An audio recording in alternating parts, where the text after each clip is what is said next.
Hello student, तपाईहरुलाई स्वागत छ सन्जय 64 अफिसियल युट्युब च्यानलमा। आज हामी चाहिँ लेक्चर 3 चाहिँ स्टार्ट गर्दैछौँ र यो लेक्चरमा 3 मा चाहिँ हामी कोर्डिनेट चाहिँ कसरी निकाल्ने ट्राभर्स लेकको हैन त्यो कुरा चाहिँ सिक्ने हो आजको टपिक्समा। र यो भन्दा पहिले चाहिँ लेक्चर 1 मा चाहिँ मैले चाहिँ ट्राभर्सिङ भनेको के हो, त्यस्तै ट्राभर्स भनेको के हो र ट्राभर्सको टाइप्स चाहिँ कतिवटा छन् र त्यसपछि चाहिँ जुन यो हामी ट्राभर्सिङ च्याप्टर पढिरहेछौँ यो ट्राभर्सिङको चाहिँ मेन पर्पस के हो भनेदेखि हामी चाहिँ लेक्चर 1 मा पढ्यौं।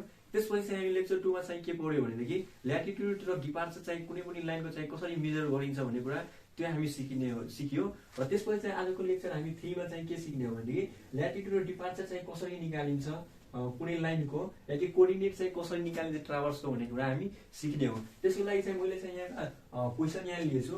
यो क्वेशनमा भनेछ calculate the coordinate of traverse like a close traverse ABCD. एउटा क्लोज ट्राभर्स एबीसीडी छ र त्यसको चाहिँ हामीलाई के हुन्छ कोर्डिनेट्सहरु झिक्न भनिरहेछ र क्वेशन यहाँ छ दिएछ। क्वेशनमा side AB equal to side AB को लेन्थ चाहिँ दिएछ र होल सर्कल बेरिङ दिएछ। त्यस्तै चाहिँ साइड बी को बीसी को चाहिँ लेन्थ दिएछ र होल सर्कल बेरिङ दिएछ। त्यस्तै सीडी को चाहिँ लेन्थ र होल सर्कल बेरिङ दिएछ। त्यस्तै साइड डीए को चाहिँ लेन्थ र होल सर्कल बेरिङ दिएछ। अब हामीले चाहिँ ल्याटिट्युड र डिपार्चर चाहिँ झिक्नु पर्ने छ कोर्डिनेट्सको लागि। हामी ल्याटिट्युड र डिपार्चर निकाल्नलाई हामीलाई थाहा छ ल्याटिट्युडको फर्मुला हामीलाई के हुन्छ भने ल्याटिट्युडलाई एल ले डिनोट गरिन्छ र ल्याटिट्युड इक्वल टु के हुन्छ भने एल cos थीटा हुन्छ र डिपार्चर इक्वल टु के हुन्छ भने एल sin थीटा हुन्छ हैन। यो एंगल तपाईले होल सर्कल बेरिङको लिएर यो डाइरेक्ट लिएर गर्न नि सक्नुहुन्छ कि यो छैन ठिक छ हुन्छ र रिड्युस बेरिङ लिएर पनि गर्न सक्नुहुन्छ। मैले चाहिँ रिड्युस बेरिङ लिएर अहिले गर्छु र तपाईहरुलाई यदि होल सर्कल बेरिङलाई चाहिँ रिड्युस बेरिङमा चाहिँ कसरी निकालिन्छ भन्ने कुरा थाहा छैन भनेदेखि म यसको भिडियोमा पनि भन्छु। यो होल सर्कल बेरिङ हाम्रो कति दिएछ 358 डिग्री 50 मिनट भनेपछि हाम्रो के हो भने यो हाम्रो कति भयो यो हाम्रो 0 भयो, यो 90 भयो, यो 80 भयो, 180 भयो र 270 भयो भनेपछि यो हाम्रो कति हो 358 डिग्री 50 मिनट हैन। भनेपछि हाम्रो यो फोर्थ क्वाड्रान्टमा गयो, मानो यता गयो, यो फोर्थ क्वाड्रान्ट भयो। यो होल सर्कल बेरिङमा टोटल हाम्रो कति दिएछ एंगल 358 डिग्री त्यसपछि 50 मिनट यहाँ हाम्रो के दिएछ होल सर्कल हुन्छ। र रिड्युस बेरिङमा के गरिन्छ भने नर्थ र साउथ दुटै डाइरेक्सनबाट लिन्छ, जहाँबाट नजदिक पर्छ त्यहाँबाट चाहिँ एंगल लिन्छ। र होल सर्कल बेरिङमा के हुन्छ भने जहिले नि नर्थबाट चाहिँ एंगल चाहिँ लिन्छ।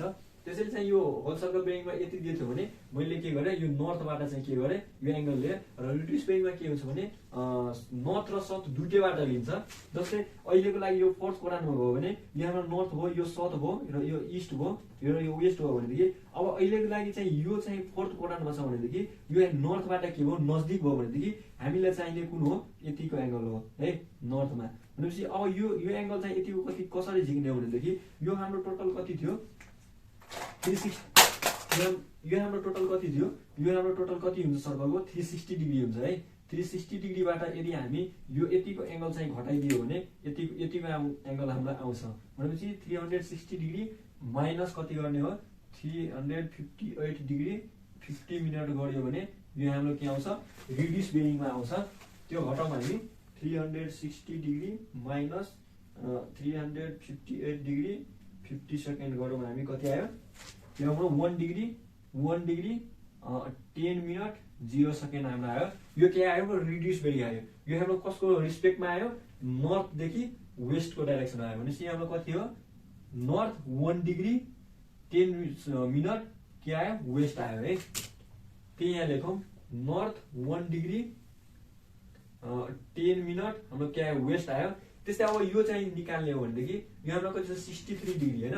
भनेपछि यो हाम्रो कति हो 63 भनेपछि यो फर्स्ट क्वाड्रान्ट हो यतातिर गयो र होल सर्कल बेरिङमा हाम्रो कति आएछ यो 63 डिग्री 4 मिनट र यो हाम्रो नर्थ हो, यो साउथ हो, यो ईस्ट हो र वेस्ट हो भनेदेखि यो हाम्रो नर्थ देखि नजदिक छ, साउथ देखि नजदिक छ। अभियसली साउथ देखि नजदिक छ भनेपछि यो हाम्रो साउथ नर्थ देखि हाम्रो नजदिक छ है। नर्थ देखि नजदिक छ भनेदेखि यहाँ हामी नर्थ कति हुने भयो नर्थ 63 डिग्री 4 मिनट ईस्ट हाम्रो के हुने भयो रिड्युस बेरिङ हुने भयो है।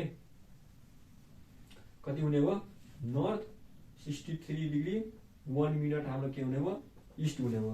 त्यस्तै अब चाहिँ 160 डिग्री 169 डिग्री 10 मिनट छ भने 169 डिग्री 10 मिनट भनेपछि यो हाम्रो के भयो 0 भयो 90 भनेपछि यो सेकेन्ड क्वाड्रान्टमा आउने भयो यति भयो र यसको एङ्गल कति दिएछ हामीलाई 169 डिग्री 10 मिनट। र हामीलाई अब के वर्ड सर्कल बेरिङ दिएछ। अब रिड्युस बेरिङ निकाल्दा यो नर्थदेखि नजिक छ साउथदेखि नजिक छ। अभियसली साउथदेखि नजिक छ भनेपछि यतिको एङ्गल हाम्रो कति हो 180 हो। यो टोटल 180 बाट यदि हामी चाहिँ यतिको एङ्गल घटाइदियो भने हाम्रो यति एङ्गल आइहाल्छ।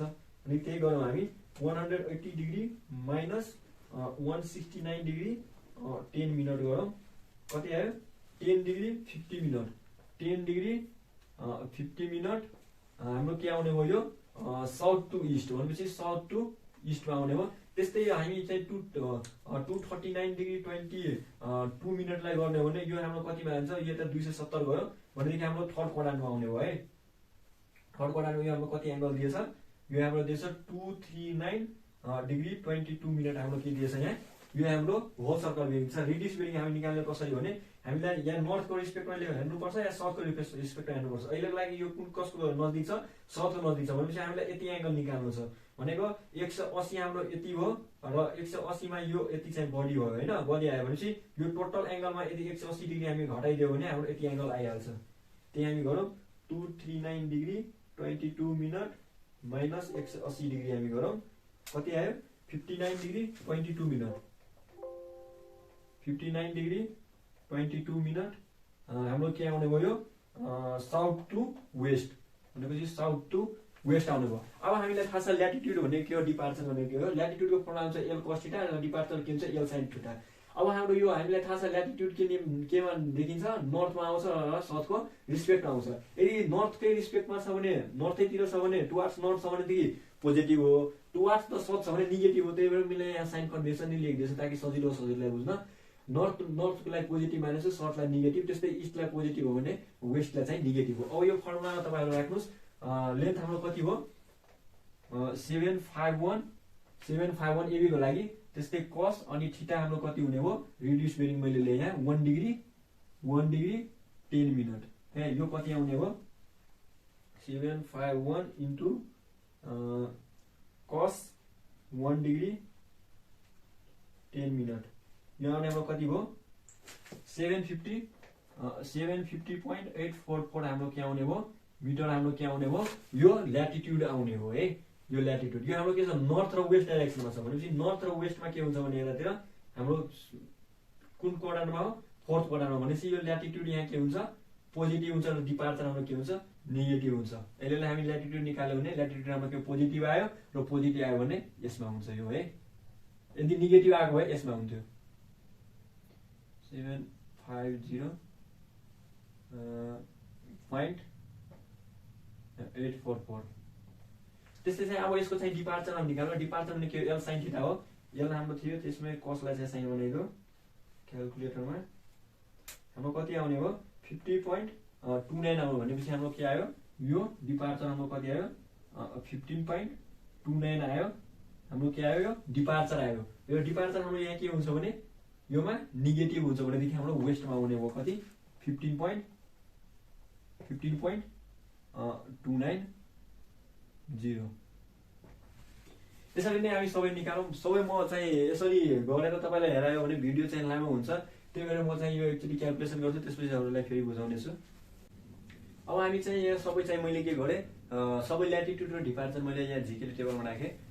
यसमा मैले के गरेछु भनेदेखि यही latitude equal to L cos theta र departure equal to L sin theta मैले फर्मुला लगाएको छु र हामीलाई यहाँ लेन्थ एबी को चाहिँ दिएछ र होल सर्कल बेरिङ यहाँ दिएछ। योबाट मैले के गरेँ रिड्युस बेरिङ चाहिँ निकालेँ र त्यसपछि मैले यो फर्मुला लगाएर यो रिड्युस बेरिङको जुन भ्यालु छ यो एङ्गल त्यो चाहिँ यहाँ राख्यो र L को ठाउँमा मैले यो लेन्थ राखेँ र यसलाई क्याल्कुलेसन गरेपछि हाम्रो कति आयो 750.844 आयो जुन हाम्रो के आयो पोजिटिभ आयो भनेपछि नर्थतिर नै आयो हाम्रो के आयो पोजिटिभ आयो है। र त्यसपछि चाहिँ मैले फेरि के गरेँ भने यसकै मैले के गरेँ डिपार्चर चाहिँ निकालेँ L को ठाउँमा मैले फेरि यहाँ 751 हालेँ त्यसपछि चाहिँ यसको चाहिँ बेरिङ चाहिँ हालेँ यो थीटाको ठाउँमा 1 डिग्री 10 मिनट र त्यसपछि हाम्रो भ्यालु चाहिँ के आयो 15.29 आयो र यो रिड्युस बेरिङ हाम्रो के यो बेरिङ रिड्युस बेरिङबाट यदि हामी गर्यो भने हामीलाई यो हेर्नुपर्छ क्वाड्रान्ट हेर्नुपर्छ कस कुनमा हो जस्तै यो किन हो भने नर्थदेखि वेस्ट भनेपछि हाम्रो कुन फोर्थमा आउने हो त्यसपछि हामीले हेर्नुपर्छ यसमा फोर्थ क्वाड्रान्टमा हाम्रो के हुन्छ ल्याटिट्युड चाहिँ पोजिटिभ हुन्छ र डिपार्चर हाम्रो नेगेटिभ हुन्छ भनेपछि यो हाम्रो कहाँ आउने हो, डिपार्चर चाहिँ हाम्रो वेस्टतिर आउने हो र ल्याटिट्युड हाम्रो नर्थतिर आउने हो। त्यही मैले यहाँ नर्थतिर के लेखेँ, ल्याटिट्युड लेखेँ र वेस्टतिर डिपार्चर चाहिँ लेखेँ। र यसरी नै मैले के गरेँ, सबै चाहिँ झिकेँ। यहाँ एलको ठाउँमा फेरि अब यो सेकेन्ड बीसीको लागि चाहिँ के अरे एलको ठाउँमा यो राखेँ र थीटाको ठाउँमा यो राखेँ र यसरी मैले सबै भ्यालुहरू झिकेँ। यदि चाहिँ यसरी चाहिँ तपाईँहरूलाई झिक्न चाहिँ यदि गाह्रो भइरहेछ भनेदेखि डाइरेक्ट तपाईँहरूले के गर्न सक्नुहुन्छ भने यो रिड्युस बिनिङ ननिकालेर यो होल सर्कल बिनिङको यो जुन भ्यालु दिएछ यो एङ्गल होइन, त्यही यहाँ ठ्याक्कै तपाईँले यहाँ राख्नुहोस् भनेदेखि ठ्याक्कै तपाईँको भ्यालु के आउँछ भने यही आउँछ। यदि पोजिटिभ आयो भनेदेखि तपाईँ के बुझ्नु भनेदेखि नर्थमा आयो भने आयो। र त्यसपछि चाहिँ तपाईँ अर्कोचोटि के गर्नु भने यही होल सर्कल बिनिङ राख्नु डिपार्चर निकाल्न बेला यहाँ थीटामा, र यो यही राख्नु भने तपाईँको भ्यालु चाहिँ यो नेगेटिभ आउँछ है। नेगेटिभ आयो भनेदेखि यसको अर्थ के हो भनेदेखि हाम्रो इस्टतिर नभएर के आइरहेछ, वेस्टतिर आइरहेछ भनेदेखि त्यहाँबाट नि हामी बुझ्न सकिन्छौँ। यदि नेगेटिभ आइरहेछ भने वेस्टतिर आउँछ ल्याटिट्युड डिपार्चरमा भने बुझ्नु, यदि ल्याटिट्युडमा नेगेटिभ आइरहेछ भने हाम्रो के हुन्छ, साउथतिर आएछ भने यसरी नै हामी बुझ्न सक्छौँ है। यदि तपाईँहरूलाई अहिले पनि के डाउट छ भने तपाईँहरूले चाहिँ तल चाहिँ कमेन्ट गरेर चाहिँ सोध्न सक्नुहुन्छ। र आजको भिडियो चाहिँ हाम्रो यही अन्त भइरहेछ। यदि तपाईँहरूलाई चाहिँ यो भिडियो चाहिँ मन पर्यो, राम्रो लाग्यो भने भिडियोलाई सेयर गर्नु, लाइक गर्नु र सब्सक्राइब गर्नु। र अगाडि चाहिँ म चाहिँ अब चाहिँ यो कन्जिक्युटिभ कोअर्डिनेट्सको हामी जुन न्युमेरिकल गऱ्यो, अर्कोचोटि चाहिँ हामी नेक्स्ट लेक्चरमा चाहिँ हामी इन्डिपेन्डेन्ट कोअर्डिनेटको चाहिँ न्युमेरिकल चाहिँ गर्नेछौँ। र आजको भिडियो हाम्रो चाहिँ यही अब अन्त भइरहेछ। धन्यवाद, थ्याङ्क यू फर वाचिङ।